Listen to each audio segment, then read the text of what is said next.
Dokutun.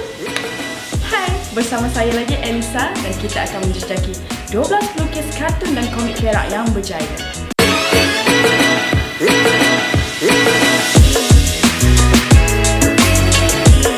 Untuk episod kali ini, kita akan bersama dengan ikon kartunis negara, Datuk Lat.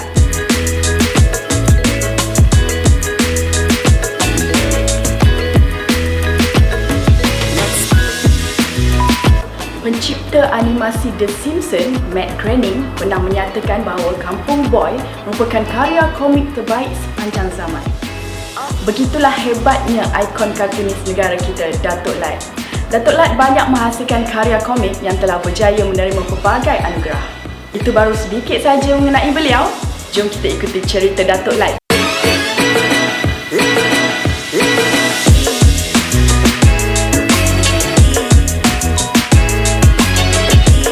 Masa sebelum sekolah lagi, sebelum masuk sekolah saya dah melukis. Lalu di atas lantai melukis. Ada kertas, saya lukis macam-macam jenis lukisan lah. Sebab kita budak, kita terpengaruh lah di komik-komik yang kita baca, komik-komik dalam akhbar ya. Waktu itu ada karya-karya Allahyarham Raja Hamzah dalam surat khabar Utusan Melayu, Utusan Melayu Jawi ya. Cerita Dol Keropok, Wak Tempe, cerita Hantu Jerangkung. Hari-hari lah kita baca. Saya pun masa tu belum tahu baca lagi, jadi ada kawan jiran saya baca kan. Ini bukannya di kampung ya, ini di Pahang ya. Masa kami dulu di Pahang tahun 57. Bersambung besok. Jadi kalau Raja Hamzah buat cerita Hantu Jerangkung, saya pun buat cerita hantu jugalah, cerita Rumah Puaka. Tapi saya buat di sekolah lah. Atas kertas yang ayah saya bagi, kertas macam poster gulung-gulung ya. Lukis, beritahu saya melukis Rumah Puaka. Bawa ke sekolah, dia ada tulis tu bersambung. Cikgu ambil komik tu, dilekatkan pada dinding sekolah. Budak-budak semua baca ya, kawan-kawan saya semua baca. Jadi kawan-kawan saya nak tanya lah, mana apa sambung dia? Saya kata sambung dia minggu depan lah. Tapi yang sebenarnya saya pun tak tahu apa sambung dia kan. Saya pun tengah fikir apa idea nak cari. Jadi itulah kegiatan saya masa kat sekolah. Dalam sebuah darjah tu, mesti ada 2-3 orang yang suka melukis dan lukisan yang boleh tahan lah. Jadi bila kita melukis, kita tahu lukisan kita menarik sebab cikgu berdiri belakang kita. Dia tengok kita punya lukisan tu, dia tanya, ini apa? Saya jawab lah, ini jambatan. Apa sahaja jambatan ni bengkok? Oh, ini jambatan Jepun. Mana tengok jambatan Jepun? Dulu bukannya ada gambar, bukan ada TV. Saya kata saya tengok kat kalender dinding. Jepun punya jambatan tu dia pun bagi perangsang pada saya lah. Ya, sebab kita selalu kalau kita nak buat jambatan, kita buat jambatan kita aja. Ataupun kita buat titi pokok kelapa aja kan. Guru-guru, kawan-kawan akhirnya memberikan dorongan. Family pun, keluarga kita, ayah kita bagi kertas, mak kita pun tolong belikan, akhirnya kan belikan dakwat, pen celup tu, nip, rose ya. Memang selalu ada sokongan lah.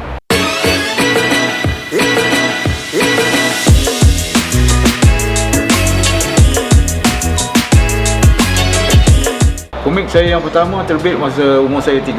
Saya masa itu di sekolah Jalan Pasir Putih Ipoh, sekolah Inggeris. Dan waktu itu komik-komik Melayu, kira boleh katakan zaman gemilang ni tau, 1950-an sampai awal 60-an. 40 sen, 50 sen, 60 sen. Komik tu selalunya cerita pahlawan, cerita raja zaman dulu, cerita polis, cerita detektif, cerita gangster. Ada juga cerita kisah cinta. Kita pinjam komik kawan pinjam komik kita. Banyak pengaruh daripada komik-komik inilah yang membuatkan saya melukis pada waktu umur 13 tahun tu. Dan saya hantar ke Sinaran Brothers Pulau Pinang. Bukan itu saja, ada beberapa komik lagi yang mereka terbitkan waktu umur saya 13, 14, 15. Jadi kalau kita datang ke galeri saya di Batu Gajah ni, kita boleh tengok lah. Bukan saja kita boleh tengok komik-komik tu, kita boleh juga tengok surat-surat. Saya dengan penerbit, masa saya budak tu. Buat penerbit dulu, layanan dia orang memang baik ya.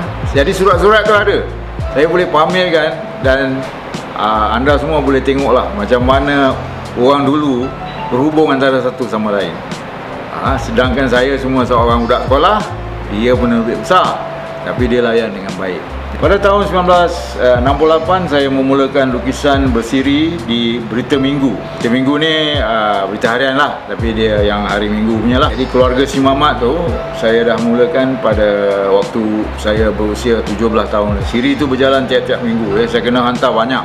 Saya kena hantar sebulan untuk sebulan punya supply. Jadi saya hantar lebih. Jadi dia orang tak risaulah, dia orang boleh ada simpanan. Senanglah saya banyak dapat duit. Walaupun sekolah, tapi yang dapat duit ada aja peluang saya lukis. Keluarga Si Mamat tu akhirnya berjalan di dalam akhbar disiarkan selama 26 tahun. Dan bila saya habis sekolah, saya dapat kerja di Berita Harian sebagai pemberita. Dia orang dah kenal saya. Dulu masa cuti sekolah saya selalu datang bawa lukisan. Dia orang pun kan, oh ini budak yang lukis tu, anak Allahyarhamah Azhar Aziz, Allahyarham Samad Ismail, semua bagi dorongan lah. Tapi dalam saya jadi pemberita tu, saya melukis yang lebih banyak. Akhirnya saya melukis untuk New Straits Times. Saya tak suka lukis politik sebab selalunya kena lukis buat karikatur kan. Jadi saya lebih suka lukis orang ramai. Saya diberi tugas untuk melukis 3 hari seminggu. Dia orang baca ni dalam masa berapa saat je. Tapi dia nak tengok. Kalau kita lukis baik, dia orang senyum, bagus. Jadi kita nak kena bagi dia orang senyum. Akhbar Straits Times tu dibaca oleh rakyat Malaysia berbilang kaum. Jadi saya kena buat cerita, bukannya cerita untuk hal kampung saya je. Saya kena buat cerita yang relevan untuk semua orang. Itu sebabnya saya kena carilah persamaan antara kita. Saya buat itu berpuluh tahun lah. Akhirnya saya melukis untuk akhbar Straits Times tu selama 40 tahun. 40 tahun. Walaupun akhirnya saya bekerja sendiri, tapi saya tetap mempunyai kontrak dengan Straits Times. Kena bagi dia orang tiap-tiap minggu. Saya setia lah pada New Straits Times tu. Sebab saya bermula di sana dengan Berita Harian, bawa bumbung yang sama. Bersara pun melukis dengan dia. Tapi saya kata dah cukup lah, bagilah peluang untuk orang lain buat kan. Ada juga orang suruh melukis macam-macam. Orang lain cari kerja, tak ada kerja. Kita ada kerja, tak mau kerja kan.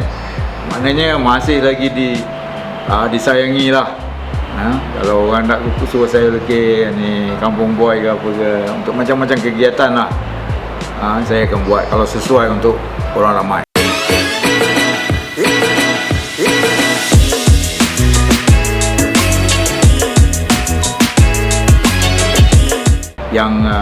Yang membuat saya banyak berjalan dalam kerja ni, bila saya buat animasi Kampung Boy tu dibuat pada tahun 90-an.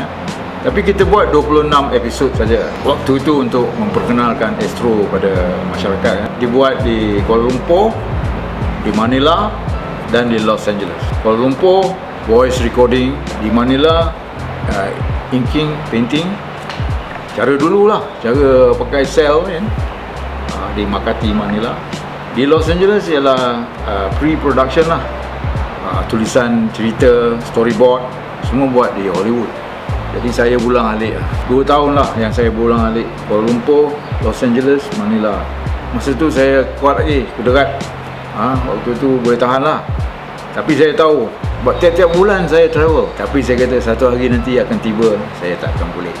Nanti sementara boleh ni saya buat lah. Ini pengiktirafan daripada orang ramai kan. Bila kita buat sesuatu untuk tontonan masyarakat antarabangsa, cerita tu kita kena buat satu cara supaya ianya berkaitan lah dengan masyarakat dunia ya. Walaupun kita buat cerita kampung, tapi mesti difahami oleh orang lain. Rumah Lat di Batu Gajah ni kami adakan animasi juga ya. Kita akan lihat nanti pendek-pendek permainan anak kampung, suasana sekolah, suasana keluarga, pendek-pendek je, 1 minit, 2 minit. Tunggu saja ya.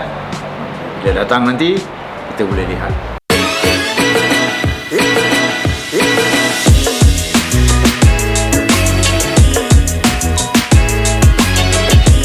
Buku saya Kampung Boy mengisahkan hidup kampung, Town Boy mengisahkan hidup di bandar. Buat saya akhirnya pindah ke bandar, keluarga saya pindah ke bandar, kami ikut sajalah. Kami tinggal di Ipoh. Dialih bahasa ke banyak bahasa lain. Sebab sambutannya sungguh baik daripada tahun-tahun 70-an, 80-an, 90-an. Jadi waktu itu saya dapat bantuan daripada agensi di Eropah dan juga Institut Terjemahan dan Buku Malaysia. Orang-orang luar ni pun memang luar negara ni nak juga berkenalan dengan budaya kita. Sebab dia tertarik, dia tengok kulit dia kan. Anak kampung, town boy mengenai persahabatan ya, antara anak-anak yang tinggal di pinggir bandar. Cara kebetulan saya ni pun memang orang yang suka mengembara. Sebab kita orang Sarawak Sabah kan, kita selalu ada peluang untuk mengembara. Kita dapat jemputan sebagai seorang pelukis, saya dapat jemputan dari berbagai-bagai negara, jemputan daripada kedutaan mereka di Kuala Lumpur. Yang mula sekali menjemput saya Amerika ya, pada tahun 1977. Apa yang saya lihat dalam perjalanan saya di Amerika selama yang pertama kali itu selama 2 bulan, saya lukislah pengalaman saya. Kemudian dapat jemputan daripada Jepun yang saya sungguh hargai. Sebab pertama kali saya ke Jepun, tak pernah lihat macam mana budaya mereka, keadaan hidup seharian mereka ya. Itu sebab Perdana Menteri waktu itu, Dr. Mahathir, mengajak kita supaya buat macam cara Jepun. Kalau Jepun ni rajin betul. Bila tiba kerja, dia kerja betul. Daripada pukul 9 sampailah pukul 5, 6, 7. Dia betul-betul kerja. Sampai saya pernah pulang alik ke Jepun sebab selalu dapat jemputan untuk mengadakan pameran dan mengadakan forum ya, ambil bahagian dalam forum dengan pelukis-pelukis Jepun. Bila masa kerja kita mesti bekerja ya, dan tak ada buat benda lain. Saya pelukis lain lah. Pelukis ni dia bukannya duduk dalam office kan? Jadi dia kena pergi keluar, pergi perhati sana, perhati sini, cuba cari bahan. Tapi janganlah cari kuat sangat sebab bahan ni kalau kita cari tak dapat. Kadang-kadang kita ikut mood kita. Apa kita lihat? Kita lihat orang naik bas, kita lihat orang tunggu bas, kita lihat orang naik kereta api, kita lihat orang pergi membeli belah, orang pergi beli sayur. Itu semua boleh jadi bahan sebab itu adalah sebahagian daripada kehidupan seharian kita. Jadi saya selalu di luar lah. Bila saya balik ke office pun kadang-kadang saya tak melukis, saya melukis banyak di rumah. Saya berkenalan dengan ramai pelukis kartun dan juga komik. Mana tempat yang saya pergi, saya mesti pergi tengok konsert, muzik. Sebab saya suka muzik ya. Maklumlah orang muda masa tu kan. Mana yang saya dah pergi tu, saya lukis ya. Daripada Jerman sampailah ke Osaka ya. Sampailah ke tempat-tempat ceruk di Australia sana, sampailah juga di tanah Arab, sampailah juga di tempat-tempat ceruk di Amerika sana ya. Naik bas, turun bas, naik train, turun train. Banyak kartun dan komik yang saya baca, jadikan sebagai contoh untuk saya bawa balik dan sampaikan juga kepada rakan-rakan seperjuangan. Saya selalu ingatkan rakan-rakan seperjuangan di tempat-tempat macam di barat sana, pelukis-pelukis ada garis panduan untuk melukis, bukan saja dari segi kandungan tapi dari segi pendapatan ya. Setiap lukisan tu ada bayaran. Setiap lukisan macam mana besar, macam mana kecil, lukisan komik atau lukisan kartun tu ada bayaran dia. Di tempat macam di Amerika sudah ditetapkan. Kalau kita orang yang baru mula melukis, belum dikenali, tidak famous lagi, tapi ada rate dia ya, kita boleh charge, dia ada guild ya, satuan dia. Macam mana pula dengan cerita hak cipta, itu semua ada dalam perjanjian yang kita buat. Bukan hak kita, tapi apa ya perjanjian kita buat perjanjian dengan penerbit, itulah dia yang kita pakai ya. Kalau kita bagi tahu penerbit suruh pakai je lah, saya asalkan nama saya keluar, itu lain cerita lah. Tapi kita nak pakai sekali, pakai 2 kali, hak cipta siapa punya. Tapi kita orang yang baru, takkanlah kita nak demand kan. Tapi bila kita prihatin terhadap peraturan ni, orang akan lebih percaya pada kita ya. Penerbit juga akan hormati kita ya, daripada kita buat cincai-cincai. Itu semua saya dapat daripada luar negeri juga. Sebab kita tak ada di Malaysia ni waktu itu tentang panduan untuk hak cipta. Di Jepun saya dapati pelukis-pelukisnya yang melukis untuk akhbar. Bukan saja politik ya, kebanyakan saya tak berapa minat lukisan kartun politik sebab saya tak berapa faham. Kalau di luar negara lagi dah tak faham. Pelukis-pelukis yang social commentary ni, yang buat hal ehwal seharian ni kan, mereka bekerja sendiri di rumah tapi ada kontrak. Kalau mereka yang terkenal tu kan, ada apa ni lah, dispatch datang lah, motor datang nak ambil kartun. Saya kenal waktu itu seorang yang famous di Ipoh, namanya Sato Sampe. Dia melukis hari-hari ya. Kartun dia orang tu 3-4 petak, tapi dia daripada atas ke bawah, bukannya macam kita lah. Kita daripada kiri ke kanan kan. Dia akan lukis, petang ada dispatch rider datang minta kartun. Bukan seorang dua, ramai yang buat kontrak dengan akhbar. Tahun 1981 kan, pertama kali saya pergi, saya nampak ini. Jadi saya kata, ni bagus aja ni kerja kat rumah ni. Jadi daripada situ saya dapat idea. Pada tahun 1984 saya tinggalkan akhbar dan bekerja di rumah. Tapi rupa-rupanya bila kita bekerja sendiri kan, kita kerja lagi kuat. Lebih kuat daripada makan gaji. Dekat office ni kita buat apa pun dah dipakai, cukup bulan dapat gaji kan. Kerja kat rumah dia kira helai, berapa helai. Satu minggu berapa helai, 3 helai. Dia orang ada pilihan, dia orang boleh buat pilihan mau terima atau tidak. Kalau dia kata tak bagus, dia tak terima, habislah kita. Jadi kita kena buat yang bagus, kita kena buat yang sesuai untuk masyarakat. Bukan sesuai untuk penerbit saja, bukan sesuai untuk editor, sesuai untuk semua. Pada tahun 1984 hinggalah saya bersara terus. Daripada melukis untuk akhbar, saya bekerja di rumah. Tapi kerja di rumah ni kita mesti ada disiplin. Banyak juga ni mengganggu dekat rumah ni. Kita boleh pasang video lah, tengok filem lama lah, dengar muzik lah, kawan datang pula lagi kan. Selalunya pada peringkat permulaan kita mesti bekerja satu kelompok. Bila ada kelompok, kita boleh belajar senang daripada rakan-rakan. Kenapa hari-hari kita kena datang ofis? Sebab peringkat permulaan kita mesti menjadi ahli pada satu kumpulan. Kita tak boleh bersendirian sebab kita perlukan panduan, kita perlukan bos yang akan beri kerja. Kita akan tahu nilai kerja kita bagus ke tidak kan. Kalau kita sendiri kerja, kita kata ini bagus, kita sendirilah yang angkat bakul kan? Jadi kita perlukan pihak kedua, ketiga untuk memberi komen tentang kerja kita. Sebab kalau kita menerbitkan komik atau buku, kita menulis, kita terbitkan sendiri kan, kita mesti ada pihak yang memeriksa, mesti editor. Bukan ikut kita je. Saya tahu ada juga rakan-rakan saya yang tak suka dia kerja dia di edit, tak suka orang lain campur tangan dalam persembahan dia. Tapi kalau ini untuk penerbitan, bagi kita semua okey je. Tapi boleh jadi orang lain kata, ini akan menyinggung perasaan misalnya kan. Jadi kita perlu dengar pandangan tu. Sampailah hari ni kalau saya buat buku, saya tentukan ada editor.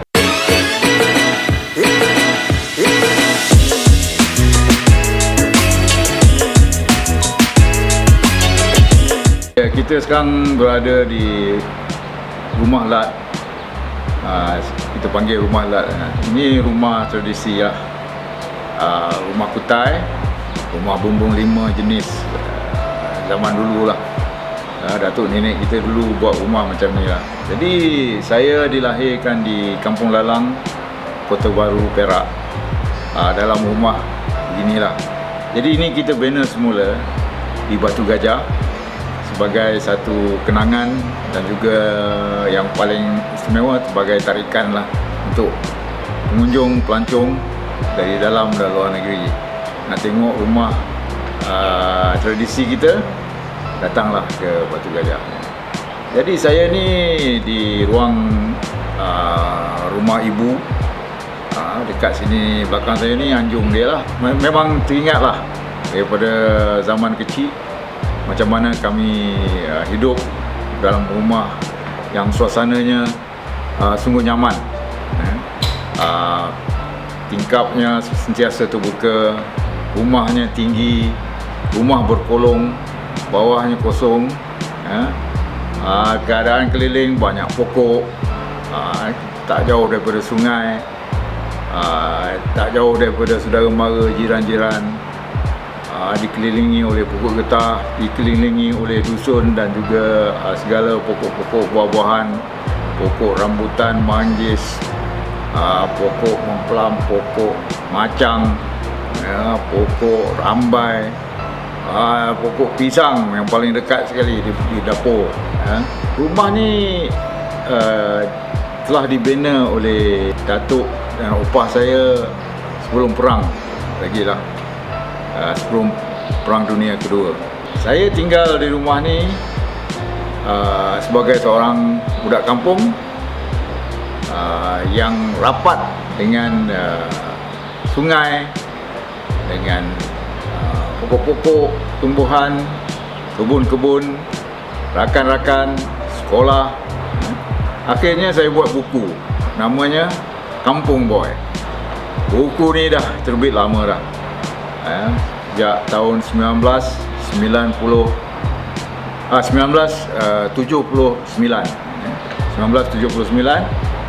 Dan hari ini kalau anda pergi ke kedai buku masih ada lagi, sebab dia berterusan. Cerita dia tak ada apa sangat, tapi ianya berlatar belakangkan kebudayaan, cara hidup masyarakat kampung.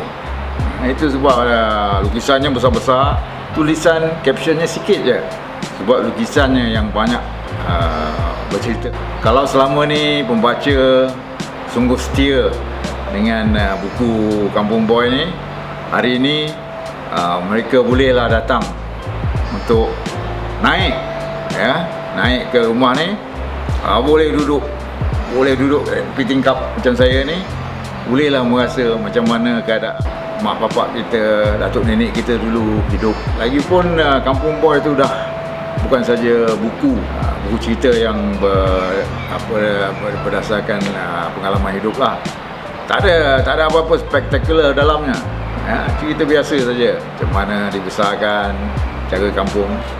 Bila kita datang kemari, maknanya kita datang ke rumah Lat, rumah Kampung Boy lah, dan Kampung Girl. Jadi di sebelahnya pula ada galeri di mana ditempatkan lukisan-lukisan saya dipamerkan, juga lukisan-lukisan komik dan kartun pelukis-pelukis tempatan yang kita jemput dari masa ke semasa, juga daripada majalah-majalah yang terkenal di Malaysia ni. Ada banyak majalah daripada Gila-Gila sampailah ke Geli Hati, Ujang lah, sampailah ke majalah-majalah yang diminati hingga ke hari ini. Jadi untuk anjung ni saya akan buatlah perhiasan mengikut apa yang saya ingat, dan juga perabot-perabot yang masih ada dan sudah diperbaiki. Jadi dulu kita pakai pelita, bukannya ada elektrik kan. Jadi saya akan cuba supaya bila pengunjung datang ke rumah ni, mereka akan lihat betul-betul macam mana ianya dihiasi masa saya budak-budak dulu.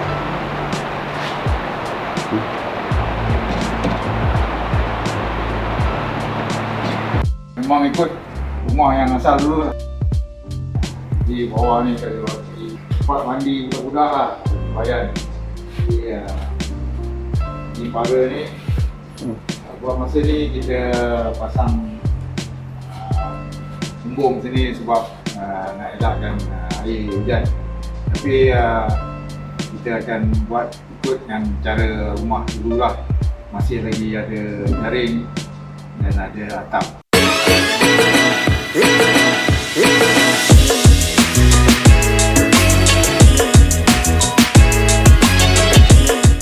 Kita yang baru mula nak melukis komik, melukis kartun, sama ada kita mencipta satu karakter watak yang baru yang kita punya, ataupun setengah orang dia ingin bermula dengan melukis watak karakter orang lain yang terkenal. Misalnya kalau saya nak melukis untuk Disney, saya melukis Mickey Mouse kan.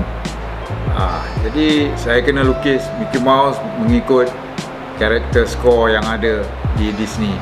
Ada orang yang memang enjoy buat kerja ni sebab dia suka draw Mickey Mouse. Saya pernah jumpa orang-orang yang bekerja di Disney di Los Angeles, dan dia orang dah bekerja lama.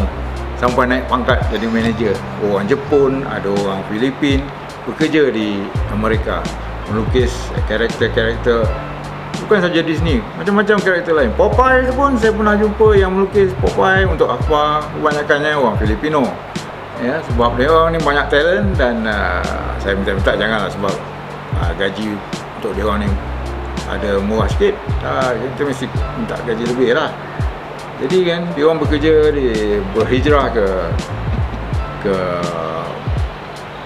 luar negara untuk mencari nafkah. Memang kehendak masing-masing. Tapi macam kita yang satu lagi ni, kita mencipta lukisan kita, kita mencipta karakter kita. Kita tak boleh buat lukisan lain. Tak apa pandai. Kalau kita nak cuba buat karakter lain, Tarzan misalnya dia jadi lain, dia jadi kekok. Jadi kita ada kita punya. Jadi saya ada satu karakter, nama dia Matsum.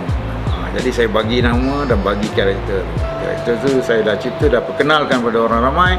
Dia seorang pemuda yang tinggal di bandar besar, yang menghadapi kesukaran dalam menyesuaikan diri dia dalam masyarakat. Kena ikut masyarakat kan, kena ikut ini, kena naik bas kena ikut macam ni, nak naik train kena ikut macam ni. Jadi kan, tapi karakter tu saya yang cipta dan saya anggap inilah dia yang saya dah hasilkan dan kepunyaan saya untuk orang ramai. Jadi bila kita kenalkan satu karakter kita minta dia akan jadi terkenal dan juga diterima oleh masyarakat, bukan saja dalam negara kita tapi juga mewakili negara kita. Dia boleh pergi keluar. Upin Ipin, Bobo Boy itu mewakili Malaysia. Mereka pergi ke luar negara. Jadi orang luar negara tahu ini daripada Malaysia. Itu yang kita nak. Jadi ciptaan kita mestilah original. Kalau kita tiru, orang akan tahu, ini tiru itu, ini tiru ini. Masyarakat takkan kita nak kelentung dia kan. Dia orang tahu semua. Sikit je kita tiru, dia orang dah tahu. Jadi kita buat yang original. Kita punya pakai permulaan, kita buatlah cerita ikut arahan kan. Kita buat komik arahan Disney misalnya kan. Kita buat komik arahan penerbit Upin Ipin misalnya kan. Kita kena buat lah. Tapi kalau kita ada hasil karya kita sendiri, karakter kita sendiri, kita mesti perkenalkan. Okay guys, itulah dia sedikit sebanyak cerita tentang Datuk Lat yang terkenal dengan Kampung Boy, keluarga si Mamat, Matsum dan banyak lagi.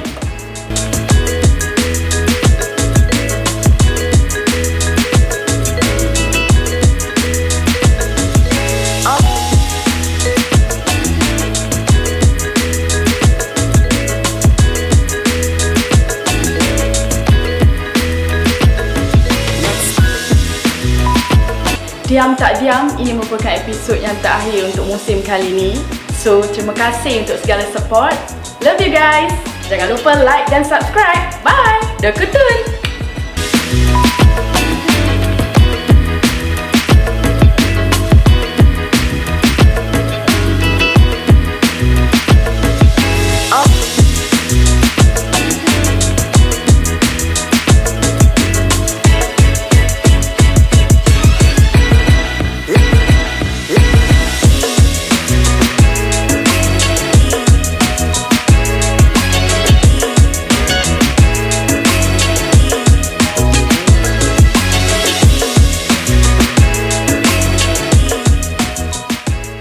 Okay, kita jumpa lagi di musim yang akan datang. Terima kasih untuk segala support and I love you guys.